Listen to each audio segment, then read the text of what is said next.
I'm okay, I'm fine. Kincana, Kincana, teng neng neng neng neng. Ku menahan rasa sakit, rasa sakit. Few moments later.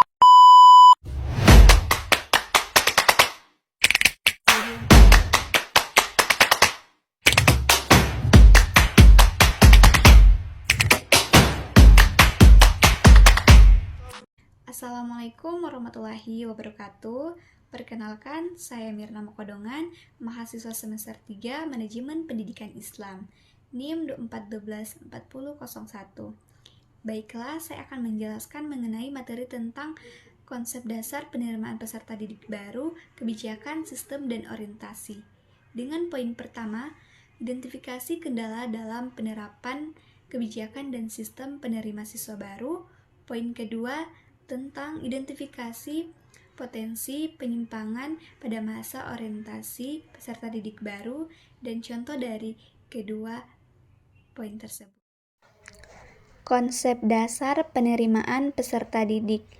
Penerimaan peserta didik baru (PPDB) merupakan sistem rekrutmen siswa yang dilakukan oleh sekolah untuk menjamin adanya pemerataan akses pendidikan. PPDB di Indonesia saat ini umumnya dilakukan melalui sistem zonasi, afirmasi, perpindahan tugas orang tua, dan jalur prestasi. Tujuan konsep dasar penerimaan peserta didik. 1. Memberikan kesempatan pendidikan yang adil. 2. Menjamin pemerataan kualitas pendidikan. 3. Mengurangi diskriminasi dalam penerimaan siswa. Kendala dalam penerapan kebijakan dan sistem penerimaan peserta didik baru. 1. Kendala zonasi. Seringkali wilayah zonasi tidak merata dalam kualitas sekolah. Siswa berprestasi terkadang terhalang masuk ke sekolah unggulan karena keterbatasan jarak. 2. Masalah teknis sistem online. Siswa pendaftaran daring sering mengalami error atau gangguan server. Kurangnya literasi digital orang tua khususnya di daerah pelosok. 3. Ketidakjelasan sosialisasi. Informasi mengenai aturan PPDB sering tidak sampai secara merata kepada masyarakat, menimbulkan kebingungan bahkan protes dari orang tua. 4. Kecurangan dan manipulasi data. Adanya kasus manipulasi alamat atau domisili untuk bisa masuk ke sekolah favorit, menurunkan integritas pelaksanaan kebijakan PPDB. Potensi penyimpangan pada masa orientasi peserta didik baru.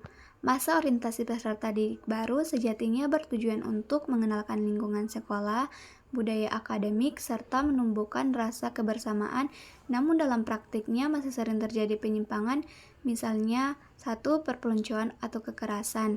Senior melakukan tindakan merendahkan, membuli, bahkan kekerasan fisik maupun verbal.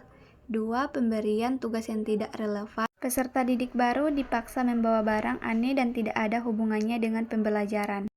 3. Penyalahgunaan waktu dan wewenang. Kegiatan di luar kendali guru sehingga orientasi berubah menjadi ajang senioritas.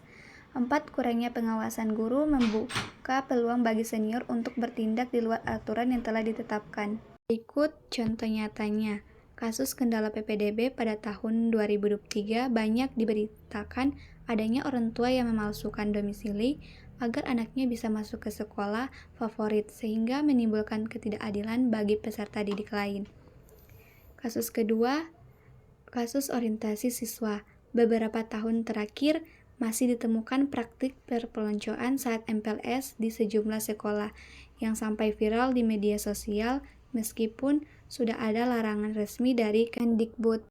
Berikut kesimpulan. Penerimaan peserta didik baru adalah langkah penting dalam pemerataan pendidikan, namun masih menghadapi kendala seperti zonasi masalah, teknik dan manipulasi data, sedangkan dalam orientasi siswa baru, potensi penyimpangan seperti perpeloncoan, bullying, dan penyalahgunaan wewenang masih sering terjadi.